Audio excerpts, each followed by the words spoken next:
Hi guys! Alright, so maring nagtataka kayo guys kung bakit miniplex namin maigi ang housing project ng Apex Homes sa Tarragona Place. Located po yan sa likod lamang ng SM Tansa.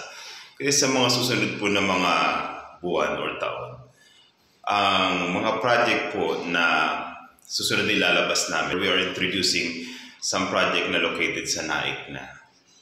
After na Naik, Maragondon na po ang susunod yan. Palayo na po ng palayo, okay? This is your best time para ma-appreciate yung unit na malapit sa lahat, okay? Ang Tarragona Place po guys, nakatayo po yan sa Tansa, Cavite.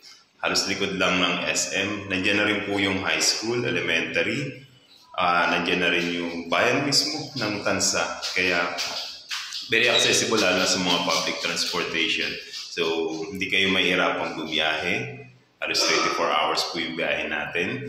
Okay, so tingnan nyo itong mga ganitong housing project guys. Papakita ko sa inyo kasi talaga namang sulit at swak na swak po sa budget nyo. Sa location pa lang, sa construction ng unit, sa monthly down payment. Actually, naka-stretch po tayo sa 24 months. Swak na to. 9,000 monthly amortization, 9,000 monthly down payment.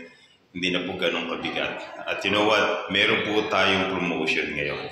Sa reservation fee, napakababa po. 1,999 lang ating reservation fee para lang kayong nag-Jollibee nito.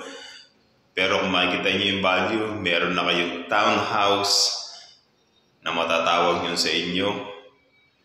Do message me or tingnan niyo yung details na to guys. Papakita ko sa inyo. Ito.